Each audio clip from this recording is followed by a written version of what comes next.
Hey everybody, this is Tojo along with, Psycho Break. and today we're going to talk about the movie The Suicide Squad that came out this year. In fact, it came out Friday. Yep. So it ended up being a better movie than what we thought it was going to be. But let's talk about some of the difference between the original movie Suicide Squad versus the new movie The Suicide Squad. Okay, so like with the Suicide Squad, the first one, basically there was a lot more at stake. Hence, it was also setting up the Justice League going on, and it also introduced a little bit of the Jared Leto on there. It also, in turn, showed a lot of more grittier characters, but it kind of didn't. It teased a rated R, but didn't quite go rated R. There was Yes. no moments where you were like, OMG, blood, guts, and gore. It kind of was very teased it, but nothing really ever happened on the first one. Whereas the Suicide Squad, man, they show tits on there. Yeah. They show ass on there. I mean, honestly, it earned its rated R on there, and very gruesome. Like it was like a slaughterhouse massacre on this one. Like you got to see finisher like fatalities everywhere. Yes. It was really good. The other thing is though too is that compared to the first one, this had a well thought out plot, and because of the director that did Guardians of the Galaxy, they actually did better explaining of the characters. You actually feel for the characters more. Some of them are even as crazy as the Weasel, which to me, I actually liked the Weasel. I thought he was actually cool, and that was the first Yeah, one. that's one of the obscure comic book characters that you get to see in this new version. Yep. Yeah. And Nathan Fillion plays I think that's his name. Is it Nathan? Yeah, Nathan Fillion, Nathan Fillion plays TDK, which is hilarious the because they. detachable kid. Yes. What's funny about this part? Let me go into this. They say, "What the hell is TDK?" He goes, "It's the letters to my name," and he's like, "What? That's not what I'm asking." But anyways, so they get up on this part, and you find out TDK stands for the detachable kid. What he does is he gets up on this beach and he goes like this, and his arm detaches, and it looks so generic. And he's just sitting there going, and then, but to the enemies, he's just doing this. And then they get a gun and start shooting at his arms, and he goes like he's getting shot. That was a very comical thing. Also, what was so funny is this is at the beginning of the movie for the most part, when they just got to where they were going and everything. The character of the Weasel, whenever everybody jumped out of the airplane into the ocean, nobody checked to make sure the Weasel could swim. So the Weasel, they pretty much say, was dead. Comes to find out, at the end of the movie, Weasel was not so dead. Yeah, that was that. Well, guys, that's the review. No, okay, but that was the post credits and stuff, and then spoiler: John Cena isn't either. But the thing is of the movie though, the enemy on this was originally going to be Superman, but they changed it to be Starfish, and no, not Limp Bizkit's bad liquid chocolate Starfish with chocolate flavored hot dog water. Or whatever it's called. But yeah, so this starfish is an alien that happens to shoot little bitty aliens of little tiny stars out of its armpits, and it attaches to their face. It attaches to people's face, kills them, and they become an extension of Starfish. Yep. Bloodsport did really good. The only thing with Bloodsport is he had a lot of the same things was on the line. Like with Deadshot, is that his name? Yes. Deadshot.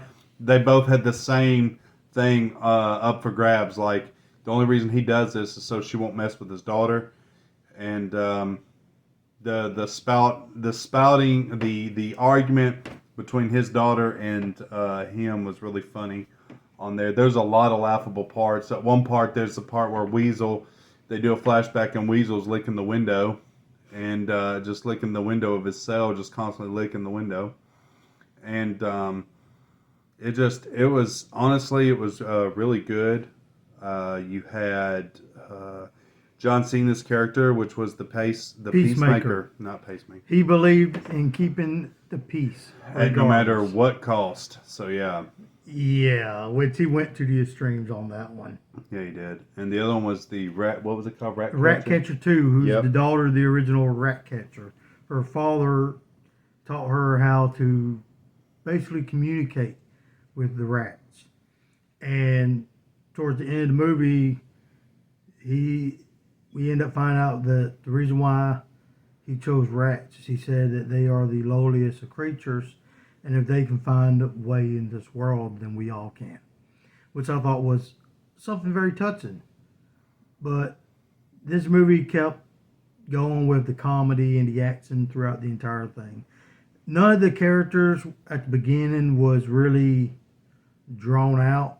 You got to learn more about them as time went on in the movie, which is what I thought made it better, because you got to fall in love with the characters and be able to actually root for those characters. Polka Dot Man, another obscure character from the comics. He had a galactic virus that his mother put in him, basically because he wanted to make her kids superheroes. In the end, he was a superhero.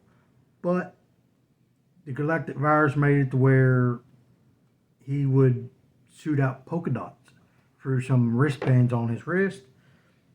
And if he wasn't able to spell polka dots 2 times a day at least, he would end up dying from it. But one of the funniest things was seeing Sylvester Stallone as King Shark. Yeah, that was pretty cool. King Shark on there. There's a scene on there where they're doing this covert operation and stuff, and it's at the very beginning, and they're doing this, and King They're Shark, trying to rescue Rick Flag at the time. Rick Flag, yeah, not Ric Flair. But yeah, they're trying to rescue Rick Flag, and they pretty much end up annihilating this base. Come to find out, the base that they just annihilated was the freedom fighters they were supposed to join up with. Yeah, but King Shark just came up from behind the guy and just eats him. Yeah, this movie though, it's really cool. One of the cool things that I liked about this is it actually showed what happens if you disobey the lady on there. Yeah, you actually got to see the bombs detonate, which was cool. Yes. So you actually got to see that. All in all, though, probably one of the coolest scenes was seeing the fight scene. There was plenty of good fight scenes in there. Honestly, though, the final scene with Starfish and the Suicide Squad reminded me of the Mighty Morphin Power Rangers when the enemy gets mutated to where they end up being not gonna. It kind of looks cheesy like that, but it's still, in all, it's pretty good. But out of 1 to 5, I definitely rank this. I would definitely say it's a pretty good 5 for me. Yeah, it's very rewatchable, because this is a movie that right now, if our friend Big Bus from Big Bus Entertainment, if he was to say, let's go watch this in theaters, we would both be like, okay, let's go. Even though we already saw it. Yeah. We would love to watch it again. Yeah, it's worth it. And to us, it's worth the watch. I can't wait to see what they do with the series. Now, apparently, HBO Max is going to be doing a spinoff with the Pacemaker. The Peacemaker. Yeah, the Peacemaker. Yes. And apparently the Weasel's going to be implied in that too, so that's going to be interesting. So this seems like they're going to kind of do the same thing of what Disney did with the Marvel. I'm just hoping they don't do so much out there that it kind of oversaturates. Yeah, because Disney's kind of diluted the Marvel universe too much. Yeah, to the point that they're kind of bleeding it dry, but that's what they do best. But in our opinion, though, tell us what you think in the comments below. What do you think of the Suicide Squad? And if you happen to reach the end of this, and stuff, just leave the secret comment being turtles, and then we'll know you watched the whole video. Also, want to give a shout out and a happy birthday wish to Razorblade Dreams, aka Michael Hinkle. He turns 39. Wow. I remember when I was 39. That was just a year ago. Really? Yeah.